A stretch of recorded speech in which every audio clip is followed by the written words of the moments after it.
You've probably seen them while sitting in traffic, tiny black dots fading along the edge of a car windshield. They are on almost every modern car, yet most of us barely notice them. They sit at the border of the glass, just outside the part we actually look through. So what are they? Decoration? A hidden antenna? A sunshade? Defroster marks? Not quite. Those dots are tied to how the windshield is attached to the car, how glass handles heat, and how sunlight can quietly damage the materials holding it in place. They are not holding the windshield by themselves, they are protecting the system that does. And once you understand that, a windshield stops looking like a simple sheet of glass. To see why a few black dots matter, we have to go back to a time when windshields were not glued in place at all. Let's get into it right here on Secrets of Simple Things.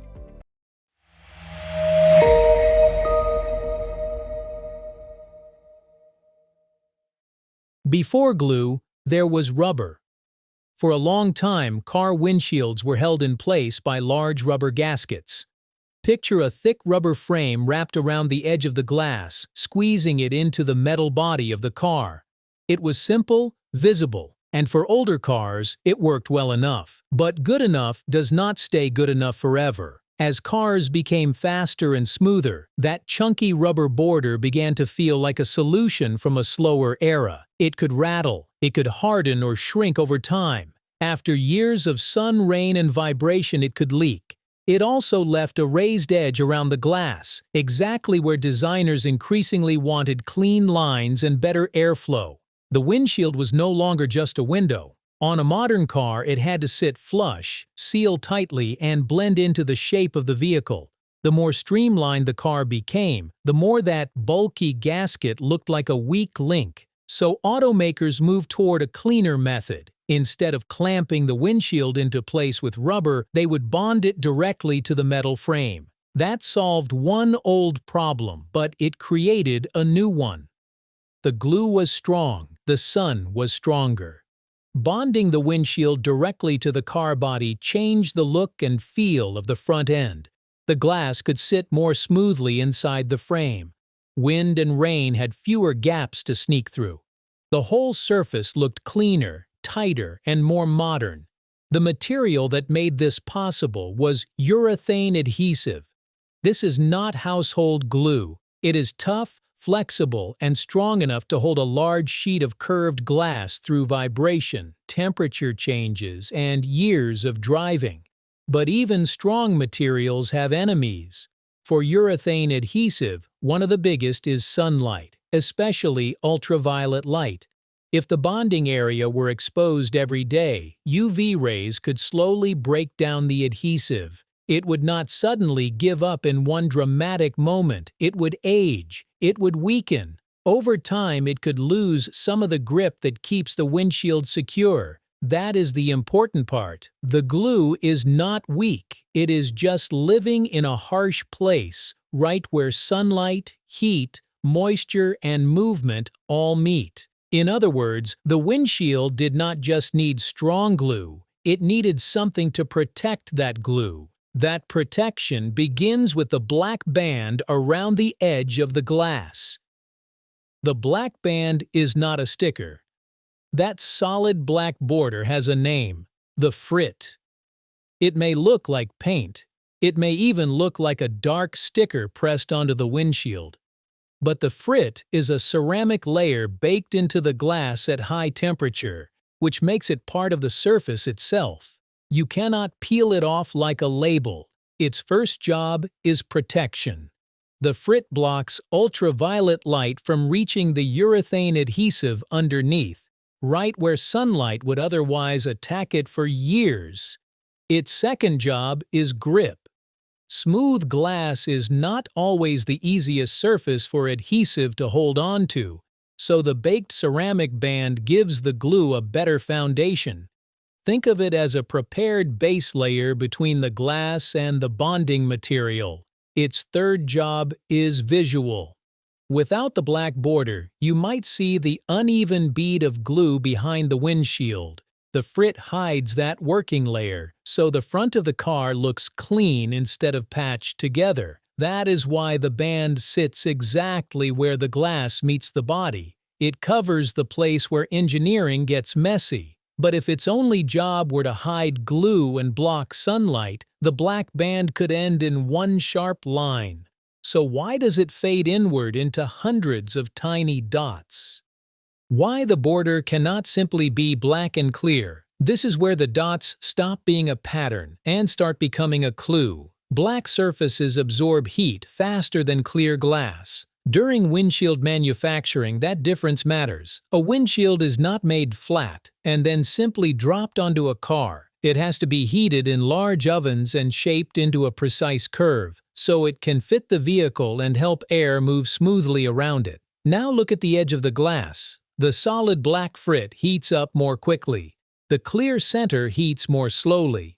If those two areas met in one hard line, the glass would face a sudden temperature change across a tiny space.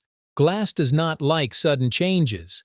That harsh divide can create stress inside the material. It may cause slight warping. It can lead to optical distortion, where the view through the windshield looks subtly wrong. Under tougher manufacturing conditions, thermal stress can even increase the risk of cracking. The dots soften that divide. Near the edge, they are larger and packed closer together, so the area still behaves more like the black border. As they move inward, the dots become smaller and more spread out, letting the glass gradually return to clear. It is like lowering the volume slowly instead of cutting the sound off at once. The change still happens, but it no longer shocks the system. Those dots help the windshield avoid a harsh thermal jump.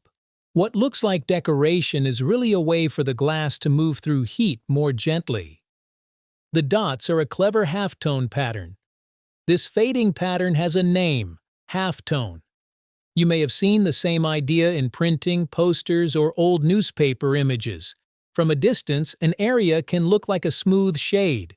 Up close, it is made from many small dots. Change the size, spacing, or density of those dots, and you can create a soft transition instead of a hard edge. On a windshield, that idea does practical work. The dots ease the shift from solid black frit to clear glass. They help with heat during manufacturing, but they also make the border easier on the eye. A thick black band ending suddenly would look harsh. A dotted fade feels quieter, less distracting, and more like it belongs there. That is the small trick. One pattern solves a heat problem and a visual problem at the same time. But the edge of the windshield is not the only place these dots appear. Look behind the rearview mirror, and you will often see them gathering into a separate patch. The hidden third sun visor. Behind the rearview mirror, near the top center of the windshield, many cars have a darker cluster of dots. It may look like the same pattern from the edge of the glass, but here it has a more direct job, blocking glare. Most cars already have two sun visors, one for the driver and one for the passenger. They work well when the sun comes from the front or the side, but there is a narrow gap between them, right around the mirror. When sunlight slips through that gap, it can hit the driver's eyes at exactly the wrong moment. That cluster helps fill the space the visors cannot cover. Automakers sometimes call it the third visor frit, which is a practical name for what it does. It acts like a small built-in sunshade, reducing glare without adding another moving part. So the same black dot system can do different jobs depending on where it appears. A small detail with several jobs. The more you look at these dots, the less they feel like decoration. They protect the adhesive without asking you to think about adhesive. They help the glass pass through heat without a sharp temperature jump. They hide the rough practical layer behind a clean border. And near the mirror, they cover a patch of sunlight that the normal visors miss. That is why this detail fits so neatly into modern car design. It sits at the meeting point of material, sunlight, heat, appearance, manufacturing, and driver comfort. None of those problems is huge on its own. but a car is made from thousands of small choices like that. A good design does not always make us stop and admire it. Sometimes, it just removes a problem before we ever notice the problem was there. And that may be the most interesting thing about these black dots. They are too small to catch your attention, but too useful to be left out. You may notice them every time now. So the next time you sit in a car, take a quick look at the edge of the windshield. Those tiny black dots are not printing mistakes. They are not random decoration. They are a quiet trace of how much car design has changed. Windshields used to be clamped into place with rubber. Today, they are bonded into the body with powerful adhesive, shaped by heat, protected from sunlight, and expected to disappear into the design. Modern cars are not only improved by the things we immediately notice: bigger screens, sharper lights, smoother shapes. Sometimes the smartest details are the ones we almost never think about. One small part of a safer, cleaner windshield can begin with a quiet band of black dots resting at the edge of the glass. And if this made you look at a simple car windshield a little differently, that is exactly what this channel is about. Like the video, subscribe to Secrets of Simple Things, and stay with us for more hidden stories behind the ordinary things we pass by every day.